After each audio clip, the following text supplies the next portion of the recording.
Welcome to the Raleigh Marketing Stamp. I'm live here with Wendi White, aka Wendi Consulting LLC, and today we're going to be talking about taxes, business taxes. So this conversation is for the entrepreneurs, for the small business who needs to keep up to date with their finances and staying in good standing with the government and things like that. And Wendi is our expert today, who's going to keep us on our toes so we can cross all our T's, dot all our I's in business. Raleigh Marketing is the one-stop shop. Thanks, Raleigh, for having me today. My name is Wendi White. I'm from Wendi Consulting LLC. I have over 10 years of accounting experience. I graduated from North Carolina Agricultural and Technical State University in accounting, and I just got my master's in business administration from James Madison University in December. I have worked in every realm of accounting, from your standard accounting person to cost, finance, audit, anything you name it, I've done it. So I like to have that information and knowledge to bring to my business. What should businesses be focused on the last quarter of 2020? I like to tell all of my clients with a very straight face that it is the best to look luxurious and glamorous to everybody, but poor to the IRS, meaning you need to spend money. So though you're making a profit, that's wonderful, but you need to be spending money and reinvesting it back into your business, buying computers, technology, or buying equipment earlier in this year versus next year. That way you can write it off on your taxes in this year. Give back, donate, do scholarships, 501Cs, anything which you're giving back your funds back into the community, because that lessens your tax liability when you file your taxes in 2021. So the goal is to, again, be glamorous in life, have money, do things for people, but look poor to the IRS, because the lower that you make your tax liability, the less you have to pay them. And believe me, rich people have been doing this for a long time. Why do you think they don't pay corporate taxes? Why do you think people are still asking, like the president, why he ain't paying no taxes? Are you able to show your customers how to live glamorous? So usually when you come with me, as I take you on as a client, I'll look at your portfolio in regards to your size, if you're new to this, what you plan on doing, and I can build your portfolio or what you want to do around that. So for most clients, I tell them, majority of anything that you buy, for the most part, you can usually write that off, as long as it's not you buying something for a friend to use in your business. A lot of things that you use every day, you can usually write that off towards your business because you're using it for your business. So for example, a phone, a laptop, things like that, they may seem like they're not for your business, but if you're using it to go on the internet, do interviews, media, or marketing or anything like that, that's for your business. So you would write that off as a tax deductions for your business. So there's a long list of different type of ways that you can save money. So you have, your basic supplies, your basic like utilities. Some people don't realize that even working from home, you can write off a certain amount of size of your building of your home. You can do your utilities at your home when you're working from home.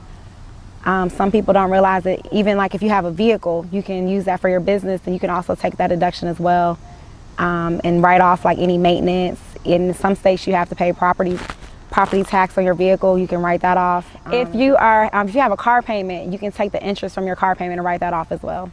Are there any new laws that are affecting small businesses? I'm just hearing about, so Donald Trump, our president, is doing something where he is doing a paycheck credit or some sort. From what I was reading about it, what it sounds like to me and what I've always told people, when you file your taxes, you are not supposed to be getting a refund. If anything, you should owe, because most people think, oh, I'm getting this 6-figure refund check. No, that means you've ultimately overpaid the government. You gave them an interest-free loan with your money. And so the goal is to owe or to break even. And so in most countries outside the United States, that's really the norm, especially like in the UK. They don't get no refunds. The government takes their money and they're done. It's a wash. It's only here where there's all this different things going on with the systems where people are getting these huge refunds or people are owing, and it's all unexpected. So with this, what's going on, he's basically essentially giving you your money now. And what that means is people that were expecting, let's say you normally get $4,000, you might be only getting $1,000, and you might be looking confused. And why? Because you got your money throughout the last quarter of this year, so your paychecks are more. So what it's going to do is hurt people who keep spending like they don't realize they're getting that money, and then they file their taxes and they either owe or they're breaking even. And that is ultimately what the goal should be when you're filing taxes. You should not be having these massive refunds. A lot of people get credits, which are cool. You know, you have a child. Well, guess what? Throughout the year, you should be getting more money anyway. You shouldn't be waiting until the end of the year to get a big tax credit when you have a child. There's some tax credits that are good, like your education credits. There's other like little credits where like your home, when you're a home buyer, if you do some like maintenance to your house and it's energy savings, things like that, those are a little bit different. But to just be getting huge refunds, that means you're shortchanging yourself throughout the year, and you could have had that money just working throughout the year for you. Would you say that this dialogue is about poverty versus middle class versus rich or wealthy? It's not even about poverty or middle class. It's your mindset, because you can be rich and still not have money. You can be rich in mind, meaning you know what your money does for you, and still be making $30,000 a year, but still be living rich, like I'm saying, because you know the system, you understand it. I think a lot of times unfortunately, when I think about people who are in poverty, it's just that they don't have the resources. So when I think about, especially like in low income areas where there's a lot of black and brown people, they don't have the resources. There's nobody coming into their schools telling them about bank accounts at a young age, or telling them how to balance their money with accounting and stuff like that. They're not even getting that until maybe when they go to college or when they get their first real job. And so when I think about poverty, I think that if they just had the knowledge, I think that they would be just as mindful as people who are middle class. People who are in the low income tax credit are usually people that make under about $25,000 a year based on your size of your family. Not to say that those people don't have money, it's just that because the IRS has said this is these thresholds, this is how much money you get. Some people use that money to invest back into themselves.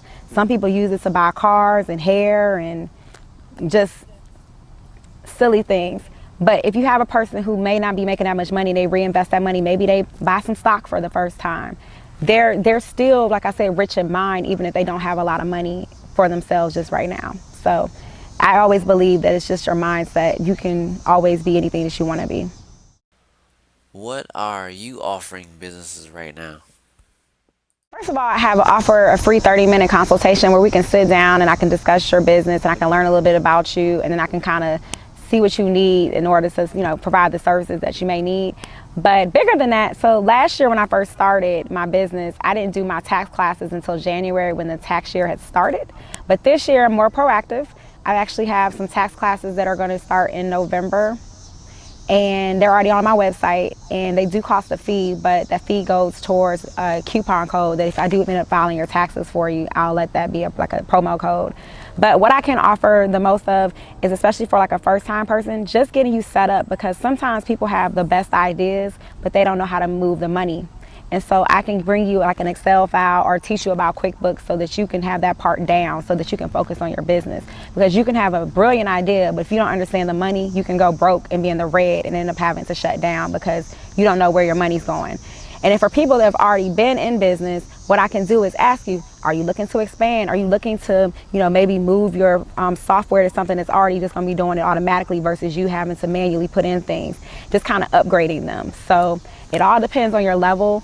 That's why I like offering the consulting consultation, because I can kind of gauge where you're at and then kind of just get a feel for what you need, because some people don't necessarily know what they need until you start talking to them. But the tax portion of what I do is important because I've done taxes for years. I remember doing them by hand when I was in high school.